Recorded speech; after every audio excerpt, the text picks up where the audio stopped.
The most unbelievable World Cup stories didn't happen on the field. They happened behind the scenes when no one was watching. While millions were watching the matches, one of the biggest trophies in football simply disappeared. But a dog ended up solving the case. In another moment, players were forced to take the field wearing jerseys bought at a street market. So now, check out 8 World Cup facts you didn't know. Number 1. The dog who saved the World Cup. In March 1966, just a few months before the World Cup in England, one of football's greatest symbols simply disappeared. The Jules Rimet Trophy, the original World Cup trophy made of solid gold, was on display at a public exhibition at Westminster Central Hall in London when it was stolen in broad daylight. The British press treated the case as a national embarrassment. Newspapers from several countries began to ridicule English security. And behind the scenes, the English Federation was already considering the worst-case scenario and started producing a secret replica. Until March 20th, when a man named David Corbett was walking his dog, Pickles, in South London. During the walk, the dog began pulling on the leash and insisted on sniffing something near a parked car. Corbett decided to check and found a package wrapped in newspaper, and when he opened it, he found the Jules Rimet trophy. He took the object to the police and was initially treated as a suspect, but after verification, he was released and the real culprit was never identified. Pickles became a worldwide celebrity. He appeared on television programs, received awards, and was given a year's supply of dog food. Months later, when England won the World Cup, the dog was invited to the official banquet, walking among players and guests. Number 2. The trophy stolen and destroyed in Brazil.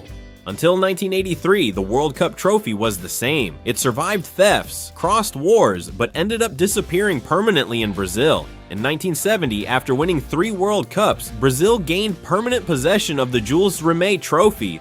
The object made of solid gold was not just a sports symbol, but one of the most valuable items in the history of world football. Even with that value, the way the trophy was stored raised questions. It was displayed at the Federation headquarters, protected by a security system considered weak for the importance of the object, until December 1983, when criminals invaded the place during the night. The guard was overpowered, and the robbers had enough time to access the area where the trophy was kept. Investigations progressed and reached suspects linked to crime. Over time, the most accepted conclusion by authorities was that the trophy had been melted down and turned into gold bars. That meant the original object, used since the first World Cups, had been destroyed. There was no possible recovery. Number 3. Uruguay's 4 stars before the World Cup existed. Uruguay is the only national team with more stars on its jersey than World Cups won. To understand this, we need to go back to before 1930, when international football did not have its own tournament like today. What existed were the Olympic Games, and at that time, they represented the highest level of world football and were organized with direct participation from FIFA, bringing together the main national teams in the world. In 1924, the Uruguayan national team traveled to Paris to compete in the Olympics. For Europeans, it was practically an unknown team, but on the field, Uruguay played in a completely different way, with quick passes, constant movement, technical dominance, and a lightness that surprised the entire continent. 4 years later, in 1928, at the Amsterdam Olympics, Uruguay returned, and again they won. When FIFA decided to create the first World Cup in 1930, Uruguay was chosen because it was already recognized as the best team on the planet, and playing at home, they confirmed it by winning the first World Cup in history. 20 years later, in 1950, they would win again in Brazil. With that, the country had accumulated 4 world-level titles. Decades later, when the standardization of World Cup titles emerged, the discussion appeared: could Uruguay keep the 4 stars? The Uruguayan Federation presented historical documents showing that the 1924 and 1928 Olympics were organized under FIFA supervision and recognized at the time as world titles. FIFA itself ended up recognizing this argument. That is why, to this day, Uruguay enters the field with 4 stars on its jersey, even having officially won 2 World Cups. Number 4. The jerseys bought at a market.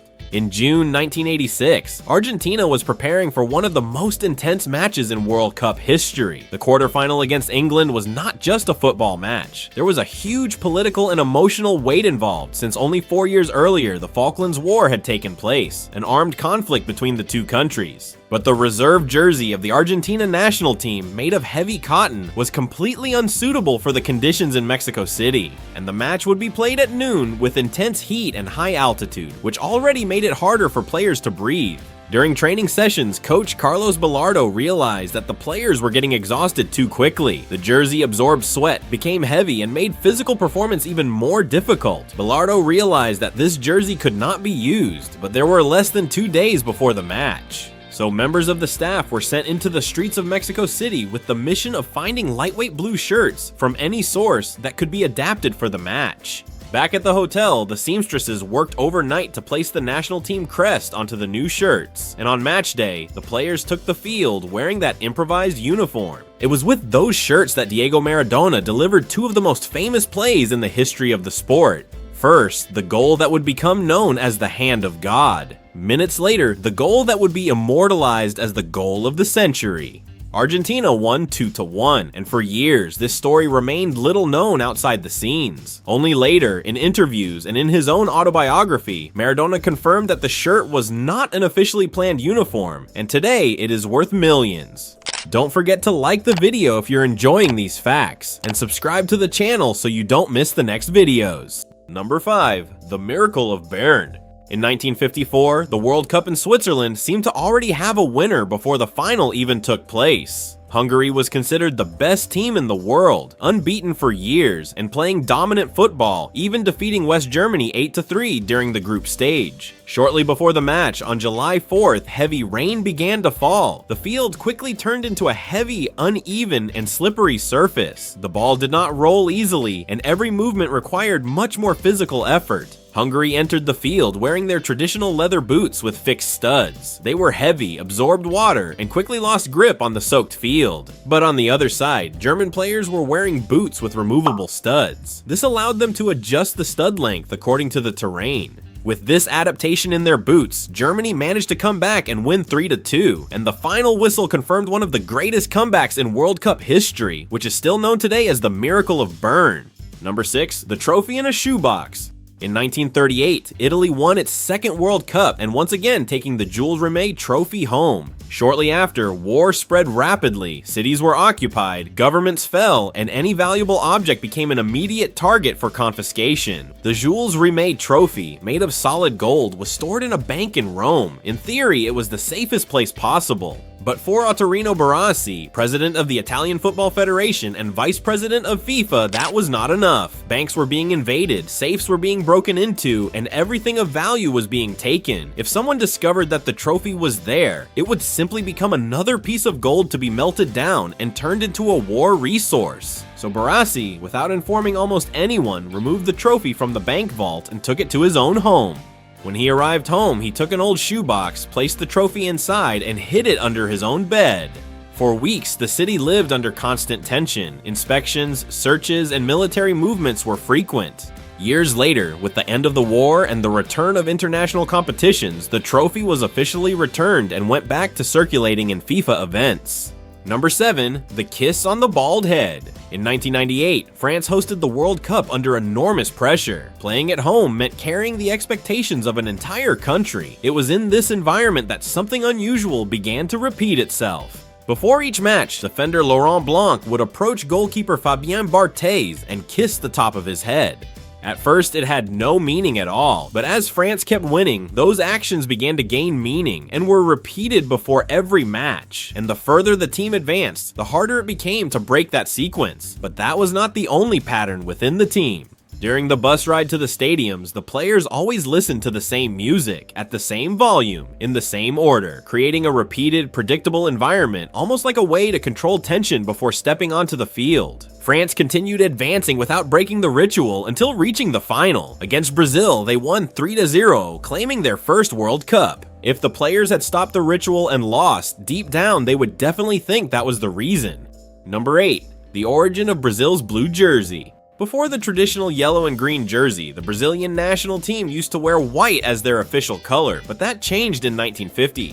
That year, Brazil lost the World Cup final inside the Maracanã to Uruguay, and since the team wore white, that image became marked as a symbol of defeat. In 1958, at the World Cup in Sweden, the team reached the final again, and the opponent was Sweden, the host nation. Since both teams wore light colors, by rule, the host team had priority to keep its main kit, so Brazil needed to change uniforms. The only option was a color considered unlucky, so the delegation went out to buy blue shirts in Sweden. The crests were removed from the original shirts and manually sewn onto the new ones. Everything was done shortly before the final. The idea from the head of the delegation, Paulo Machado de Carvalho, was to tell the players that the blue color represented the mantle of Our Lady of Aparecida, the patron saint of Brazil, that the color would bring protection and that the match would have a special meaning. The players entered the field with confidence, and Brazil defeated Sweden 5-2, winning its first World Cup. And that blue jersey officially became the Brazilian national team's away kit.